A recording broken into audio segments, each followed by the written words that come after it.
Almost everyone in a senior leadership position these days feels the pressure of a business environment that has become increasingly uncertain. At the same time, the pressure to drive both growth and profitability has never been more intense.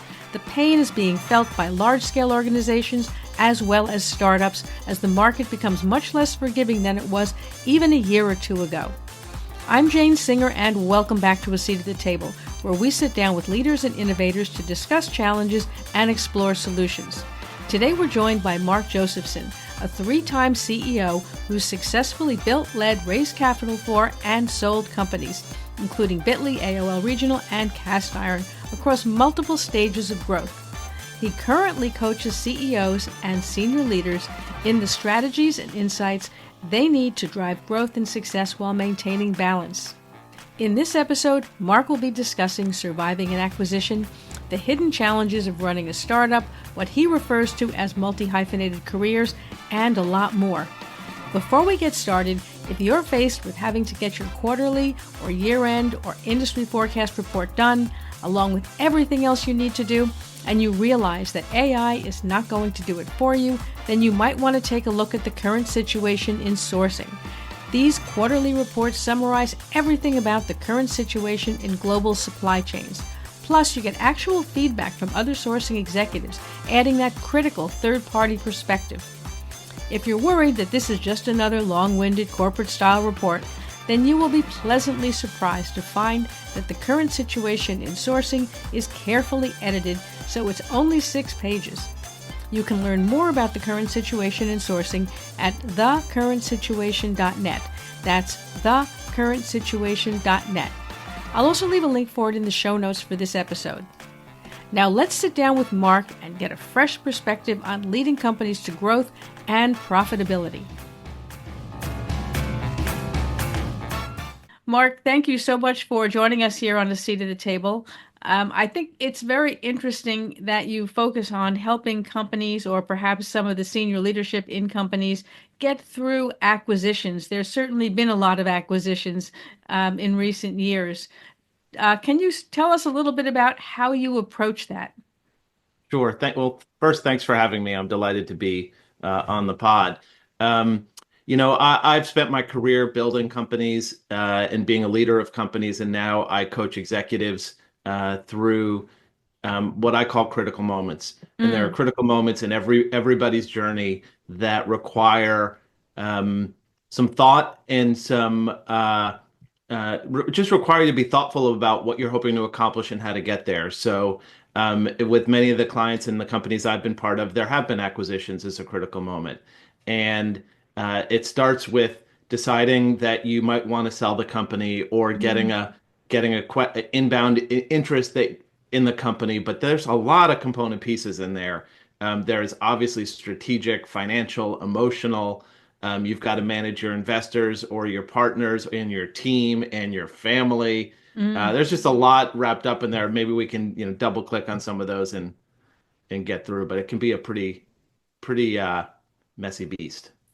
Okay, so let's just assume that you are leading a company and that company is going to be acquired.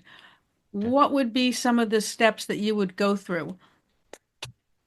So my experience is with tech companies, and there are lots of different pieces of that potential acquisition. So for example, the first company of which I was CEO is a company called Outside.in. We're a local media and technology platform, and we were acquired by AOL.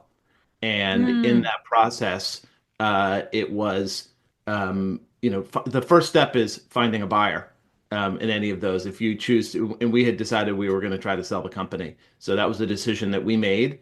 And there's a lot that went into that. But the first step is finding a buyer, and finding a buyer Right. can be very, very, very difficult.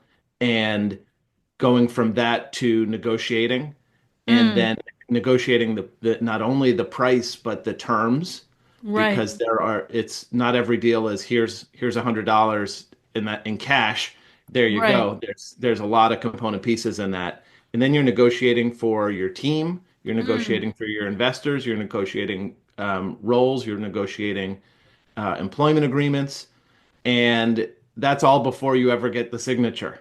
There's just a lot of complexity in there, and so I think you have to be. It's really important when you're in a sale process or thinking about selling the business that you are still running the business, Right.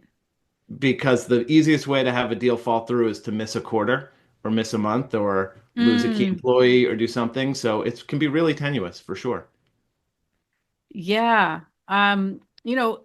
Now that you break it down, there's a lot of moving parts that people have to be aware of.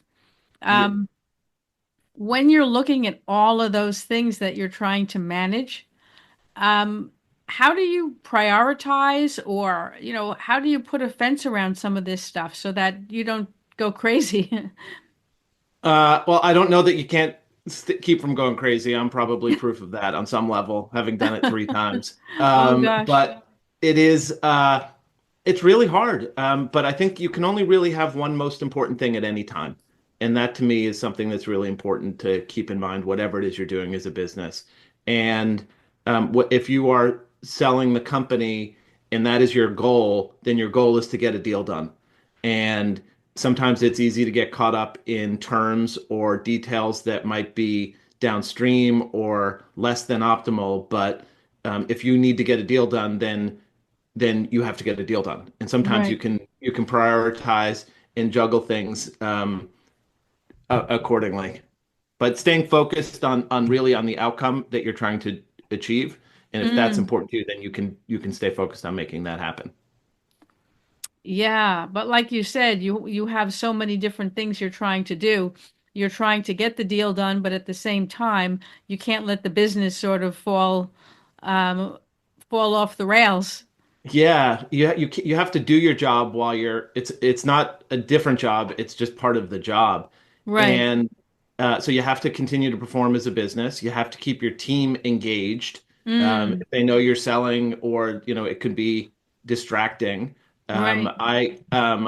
Jane, I have on my podcast, Critical Moments. Mm. One of the episodes is with a gentleman who had his business all but sold, meaning he had hundreds of employees, 8 offices around the world. The acquirer had sent the t-shirts and the cupcakes and the champagne for the announcement. The top 50 employees had gotten their employment agreements at the new Mm. company. And the next 50 people knew they were being laid off as part of the acquisition. And the day before it was announced, his phone rang saying, "I never thought I'd have to make this call, but the deal is off." Like, Oh. it, and it is, and there's things to learn from that. And one of them is like there was a very key meeting where the champion of the deal wasn't there, sick, Oh. homesick, and couldn't defend the deal. So it's like Mm. and it got canceled. And it's really hard to build something that somebody wants to buy. Like that Is it alone, really? yeah, it really is. It's really hard because you have to be a successful business for somebody to want you and to Right. have the value. And then it's really hard to find a buyer and agree to terms. And then it's really hard to actually go from, yes, we want to buy you to a closed deal. Like there's 1,000 ways a deal can die. And Mm. in my experience, deals die at least 3 times in that process. You will be on a call where someone looks at a number and says, "Wait, this says 10, you told me 12," or some like random cell, or somebody, a product person on the other side says, "Oh, I think we could build that." Or Mm. in the case of my friend, the deal champion is out and misses a key meeting because they were sick. And it's a constant, you have to really hold on to the wheel and drive through those challenges. It's really interesting that you put that perspective on it because, we hear about these mergers and acquisitions all the time, and it just sounds like there's a huge appetite for acquiring companies. Um, and you don't realize, like you're saying, that actually it's not that smooth a process. What specifically would you say are companies looking for when they're acquiring? Because it does look like certain companies are really on a path to acquire as much as they can, maybe growing through acquisition typically, right? Rather than or buying up the competition. Mhm. So what are some of the sticking points? Because like I said, it does appear that there's a lot more buyers than sellers. Yeah, well, I don't. I think it's the exact opposite. There's an infinite number of sellers and a limited pool of buyers. But there are some Mm, companies that are acquisitive by nature, right, and that is their strategy, and that's what we read about. But what we're right. not reading about are all the companies that aren't sold and aren't bought, and the 90 some odd percent of tech startups anyway that fail or don't ever sell. That's a And good so point. Yeah, yeah, I mean that is the case, but what I learned in my business and career and what I work with my clients on is it's never a bad time to build a great business. You need to interesting. build a business that's working. Define that however you want, but usually Right. that means growing at profitable or at or near profitable, depending on the sector and the space. If you're in generative AI today, you shouldn't be profitable. You should be investing, investing, investing um, and with a talent that is attractive, having a high quality employee base and skilled is really important. And being we can talk about the difference between a company being bought or a company being sold because that's a very different. I want to have the best deals for the sellers are when someone comes to you and says, "Ooh, I want to buy you," versus Right. the seller going to the buyer saying, "Will you please buy me?" Right? Like Right. that's a very different dynamic. But it's hard. I'm telling you, it is really, really hard. It is really, really hard, and it requires a tremendous amount of luck as Interesting. well. It's really interesting that you are putting this perspective on things because when you're reading about a lot of these mergers and acquisitions, and particularly with startups, the rounds of funding they get, still losing money, getting the next round of funding, losing money, and again, one more round. You do get the feeling it seems easy. It seems a lot easier to people who are running companies and who say, wow, I have to continually make money and we have to survive somehow.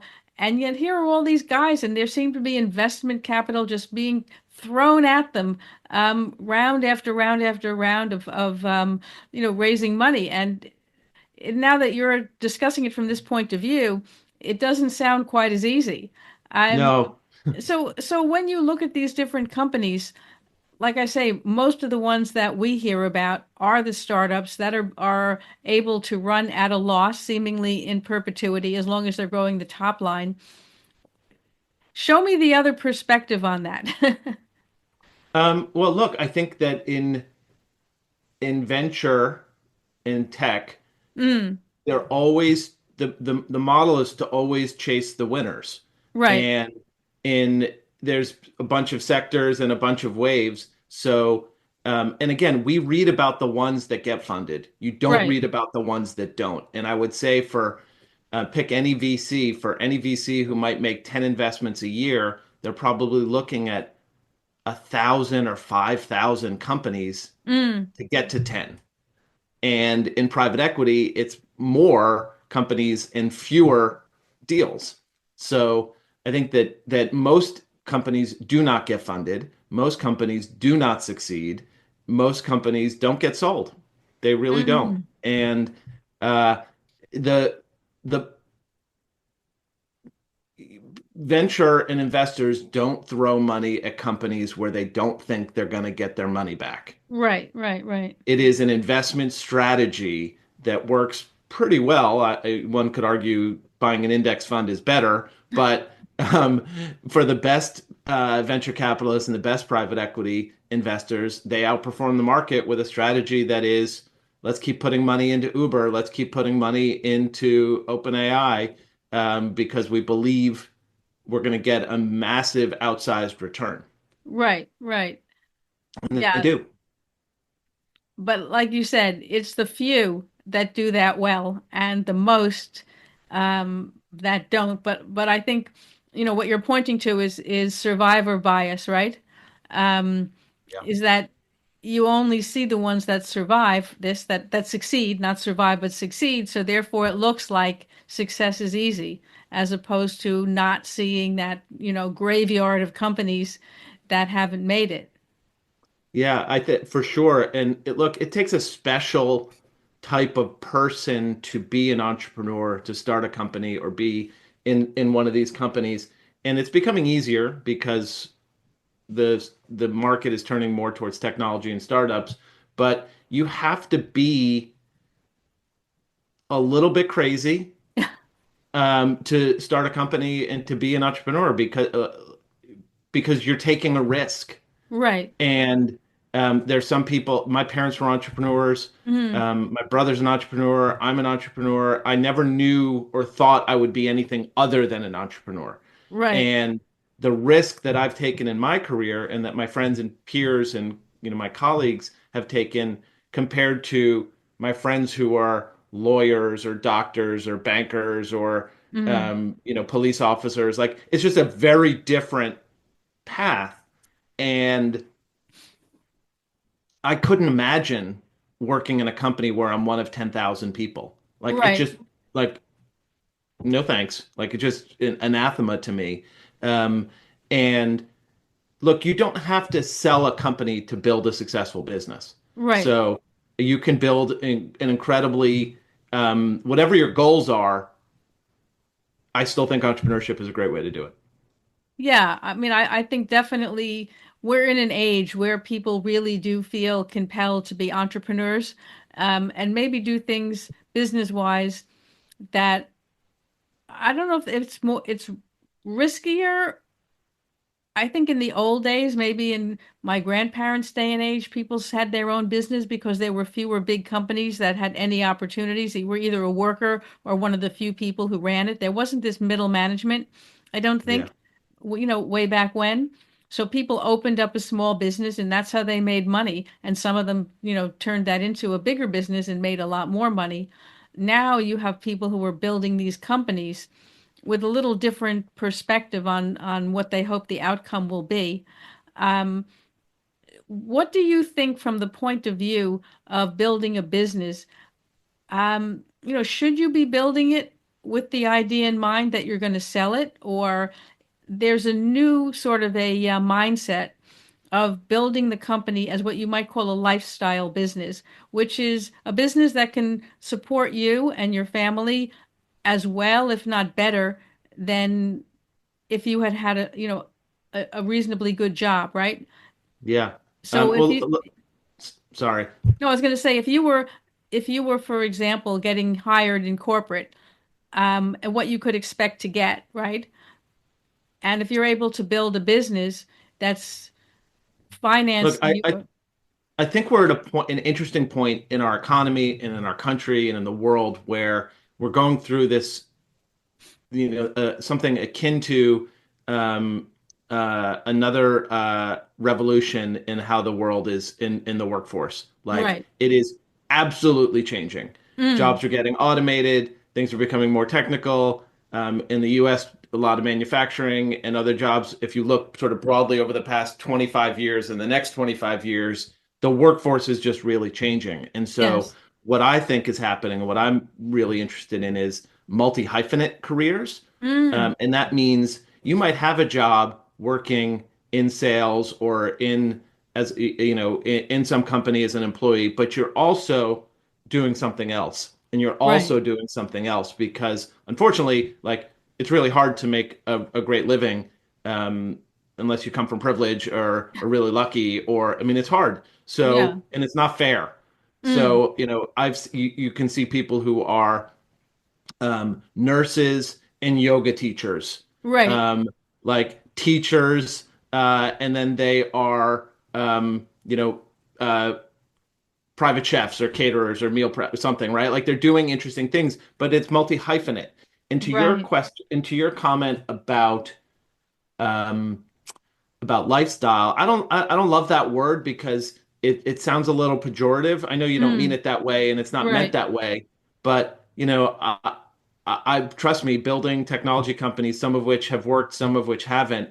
The thought of like owning a laundromat and getting paid in quarters every day. It was like, that's a lifestyle business, maybe. Mm. Like, and I would love, oh my God, every day people need to wash their clothes, right? So Right, as right, opposed right. to like inventing some new technology. So I'm still, I think, and by the way, I think that's incredibly entrepreneurial and difficult.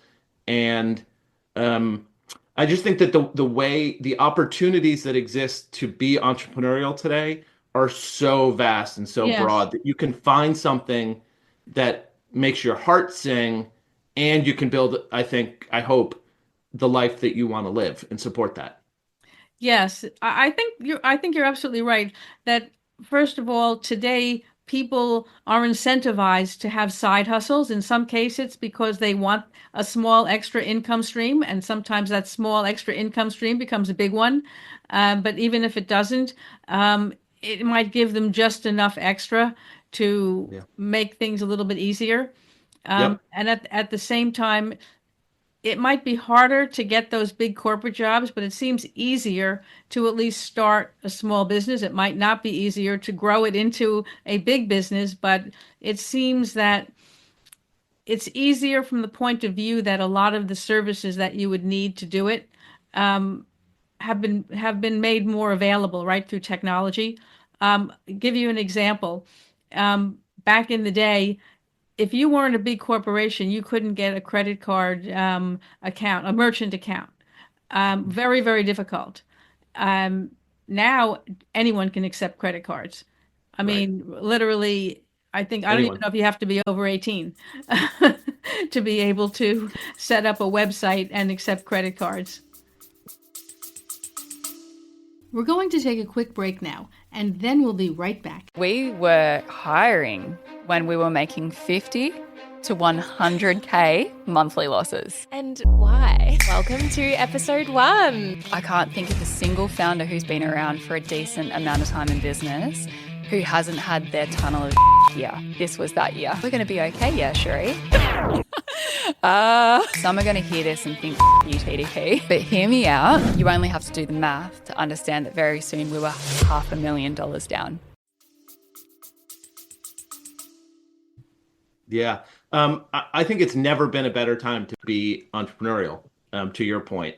And um, the tools are there, the resources are there. I remember in my first technology business, we were buying servers and putting them in a room and managing Right, them. And now you spin up servers and stuff with a click. right. And it's different. And right, you can accept credit cards, you can build an app in 10 minutes with AI. Mm, Um, I think I just think as an entrepreneur, usually there's a fire that's driving you. It could be a right. fire of want, a fire of need, or a Mm, fire of like this drive that you, or if independence right, that in control. For me, it was really about control. It's always right. been about control. I feel so much better when I'm in control of my day and time and decisions. And I've always struggled when I have to give that up to somebody other than my wife. She can tell me what to do all day. But um, but I just and that's sort of rooted not, and that's, by the way, that's not from a point of strength for me. It Mm, was a point of weakness where I didn't do well in situations where I had to be in a big organization and like be a worker bee or a cog in something. Like just didn't, I was anxious. I was not as successful. I was not mm, happy. So I'm the kind of guy that when we have dinner plans, I will know where we're going. I will have looked at the menu two mm. days in advance. I will know what I'm having Ah, before I ever even leave the house. right, So and being entrepreneurial for me is scratching that same itch, right. that I need to just be more in control of the things that I'm doing and choices I'm making. Yes. Well, yeah, it's true. When you are in an entrepreneurial environment, certainly if you are the one who is the entrepreneur running the business, you have the control. But I guess on the other side of things, I mean, when things are good, they're good. And when things are bad, um, they're just horrible, right? Yeah. Because you Yeah. have no safety net. Oftentimes, right, unless you are in a tech sector where you can continually get rounds of funding, sometimes you find yourself with no funds, and that's not fun. Yeah, I've been That's there, and I would challenge that most companies, if you're not doing well, are not going to get funded, right? right. Even if so, do not start a tech company if you think it's going to be easy to raise money and be supported. It's really, really hard and competitive. But we talk about the things that are good about being an entrepreneur, but the flip side to your point is it is incredibly lonely. It is incredibly difficult. The Mm, buck stops with you. right.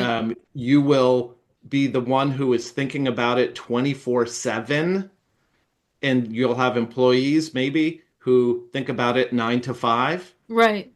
And it's really hard. It's why I love what I'm doing now, which is coaching Right. CEOs and execs, because it's a skill, and it's something that you can learn how to do and be better at. And and, and I just have a tremendous amount of respect and empathy for people who are entrepreneurs, because it's just so hard. Yeah, yeah, it really is. It's funny. Everybody dreams of being an entrepreneur until they are, and they hit those rough patches. And then Yeah. suddenly having a job where every month you're guaranteed a salary just because you showed up and tried, not even succeeded, right? Yeah. Employees sleep like kings. Yes, exactly. So sometimes you think to yourself, probably, well, that might not be half bad. At Yeah, least I don't know I'm believe going me. to get money at the end of the month. Um, so yeah, Yeah. entrepreneurial life has a lot of ups and downs. Um, Yes, it does. you know, for the point of view of people who are looking at possibly becoming entrepreneurs, what would you say is the best advice you could give them? Obviously, when times are good, they're good. What should people be doing to be able to prepare themselves for those dips? Well, there's two questions in there. The advice that I like to give to people who want to be entrepreneurial is do it. Do it Okay. fast. Get Right. going. Right. Start. Don't wait for the perfect pixel perfect answer to every single thing you want to do. Being entrepreneurial is a constant loop of trying, measuring, learning, and adjusting. Mm, So the faster you start, the faster you will get to the place you want to get to. And do not wait. Get that's a good ready. point. Go, go, go, go, go, go, go, go, go. Faster. Whatever you're thinking about, cut it in half, go faster. And Right. don't be afraid to go out with something that you're embarrassed with or Right. embarrassed about. Get moving. So that's the first advice I give. To your point in question about the tough times, you have to be prepared and know that it's a roller coaster. Mm, And the best days that you have are not as good as you think they are. And the worst days you have are not as bad as you think they are. And it is, I think about the metaphor. I think about one of my investors once said we were doing something we knew was going to be a rough patch, but we needed to right. get through it. And he said, you got to hold on to the wheel and just drive through it. Like, Interesting. Yeah, I and like the and way so you I framed that. yeah, so I see that in my head of this dip and bumpiness in the road. But if you're driving your car and you do that, you don't take your hands off the wheel because you're going to go off you grab hold of the wheel, put the pedal to the floor, and drive through it. Right. That's what I think about. Like, because you're right, it's coming. You are Yeah. going to have really hard days. You are going to get told no 1,000 times. An Yes. employee is going to quit. A product's going to break. A bad review. Like it will happen, and you just have to be like, I think about the highs are not as high as you think they are, the lows are not as low as you think they are, and just keep moving. Yeah, I think that's really good advice. Are there things that people could be doing in advance to prepare themselves? Do you know what I'm saying? Um, Prepare, well, I think to prepare for the business is talk to as many customers or potential customers as you can. Have 100, 500, 1,000, depending on the business and what you want to do. Mm, Really, really know what they need, what they want, and what the opportunity is. There is no substitute for customer conversations. yeah, that's true. and not Um, easy to get. That's the interesting thing. People always tell you, oh, go out and ask people. But I would say, having done that myself and continuing to do it, it's actually easier said than done. Um, I think one of the challenges is people aren't thinking about your business or your products. So when you mm-mm. say, well, this is what we're doing, or even if it's someone who's using the product, and you say, well, I'd love to get feedback from people who are actually using the product, and they say, "Oh, I don't know." You say, "What are the things you like best about it?" I haven't really thought about it. What could be better? Hadn't thought about it. And you realize, yeah, right, why would you think about it? That's not their product. They just, unless they have a complaint, typically Well, people hadn't thought about it. yeah. Well, look, I think there's two things there. One is it's math. To get to Right. meaningful conversations, you need to have a lot of not meaningful conversations. And Right. you have to have a lot of not meaningful conversations, you need to have a lot of calls or emails or DMs that Mm, you don't get answers to. right. So to me, it's just math. Uh, if you need to talk to 100, have 100 meaningful conversations with a customer, you need to be prepared to make 1,000 calls. Right. Period. And then when you're in those conversations, there are questions you can ask or things you can do that can help you better elicit the feedback that you want to get, right? So I've been in that seat where I'm like, well, what do you like? And they're like, I don't know, right? So sometimes I ask questions like, if it's a digital product online, I'm like, hey, let's just log on and can you share your screen and show me how you use the product? Walk me through what That's you're a good doing. approach. Yeah. And then you see and you're like, oh, that's weird. Why didn't you just go to that big button over there on the left that said start? Oh, I didn't even see that button, right? Oh my Right. gosh, wow, what great feedback. Yes. Um, or, walk me through a typical day in your business. Mm, And just because really it's you want to understand the customer right. more than you want to understand how they use your product Yeah. because your product might be totally wrong.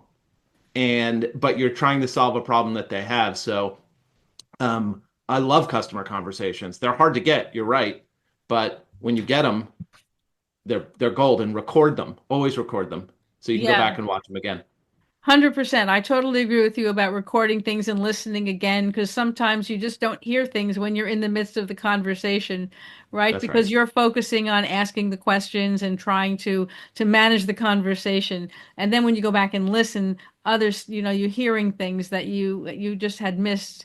So that's absolutely true. And yeah, it's harder, like you said, than people think. It sounds really easy when people describe it. Oh, you just do this and then you do that. And mm, No, no, it's not for the faint of heart, entrepreneurship. It's just not. But for those of us who have done it, it didn't feel like as much of a choice as it did a calling or right. um, like it's just what we would do. Yeah, yeah, it's true. People get into these things. I think if you haven't been in that situation, it can be quite a rude awakening, because people do paint a very glorious picture of what it's like. And nobody really tells you, like you said, how hard it is, and also what the timelines are like between starting and getting that flywheel going. I just had that conversation with another one of our members earlier today, and he's been working on something, and I said to him, the timeline on things is so much longer to get Yeah. that traction and start to see results than people tell you. It looks like it happens overnight, but really the beginning part, you need a lot of runway. Yeah. I think you double the time you think it's going to take and double the cost for Yes. starters. Yeah, yeah, exactly. I mean, he and I were talking about advertising and the fact that you have to be so mentally tough because you're not seeing results, and you have to be able to stick with it for a far longer time. That's where, the bigger Hold the wheel. companies, right, that Hold have the that, grip the wheel. yeah, and don't start to say, well, this isn't working, I'm going to quit, or I'm going to do that. It's too, yeah, it's easy to do that, but like you said, you fall off the and you never get going. That's right. So what would you say if you were talking to somebody who is running a business as an entrepreneur, and they are thinking about wanting to sell it versus continue to run it? What Hmm. would be some of the things that you would be asking them, or asking them to consider? Yeah, I'd want to make well, for starters, why? Right. Because they're and not to challenge them, but to understand, do you Mm. want to sell the business because you want to be still working afterwards in the new company? Do you want to sell the business because you're just so done working Right. on it? Do you want to sell the business because it's not working and you want to capture as much value as you can? There's just sort of different motivations behind there. So I really want to understand what the motivations are. Right. Then I'd want to understand the universe of potential buyers Mm. and what that would look like. And a common mistake that we make as entrepreneurs, I say we because I've made them too, is recently is just because we think it's a strategic fit, or of course that company's going to buy us because it fits so perfectly. You really have to understand that unless it's an acquisitive company or a company you already know or whatever, they're not thinking about you. They have their own Right. plans, they have their own strategy, they have their own Right. timelines.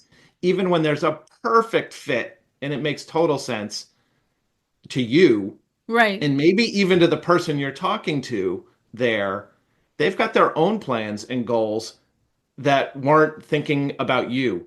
Right. So, what I would suggest in that regard is give yourself a long time to find the buyer and to find the deal. Right. Give yourself at least a year to build relationships with the Mm. companies that could be buyers of your business. Some may Right. happen really quickly, but look, many companies do annual planning. Yes. And if you find yourself in August trying to sell your company, they're like, "Oh, we have our plan. Right. Right. This doesn't fit our plan." And you have to be big enough and meaningful enough and great to get them to get off their plan. Right. So, and what you really need is to get your timeline aligned with their timelines Right. and your strategy aligned with their strategy. And that's rare that that happens overnight. So give Yeah. yourself time to build relationships with the people who could buy you before you ask them to buy you or they ask to buy you. Yeah, that's really good advice. You have to start, in a sense, before you're ready, so that Hmm. by the time you're ready, or if you ever are ready, those things are in place. So you want to be building those things in advance, just like you'd be building infrastructure maybe ahead of when you think you need it. That's right. When we sold Bitly, the link shortening company of which I was CEO for 6.5 years, we ended up selling it to Spectrum Equity, private equity fund, and we've been talking for well over a year Wow. before that deal happened, and sharing what we were doing, how it was working, what are they thinking, and building a relationship. So when the time came, it was like, okay, great, let's do it. I mean, Mm. obviously much harder than that, but like Right. it wasn't a cold start at that Right. time. Right. They knew what you were doing. There was that conversation that may or may not end up in a deal, but at least you had stuff brewing.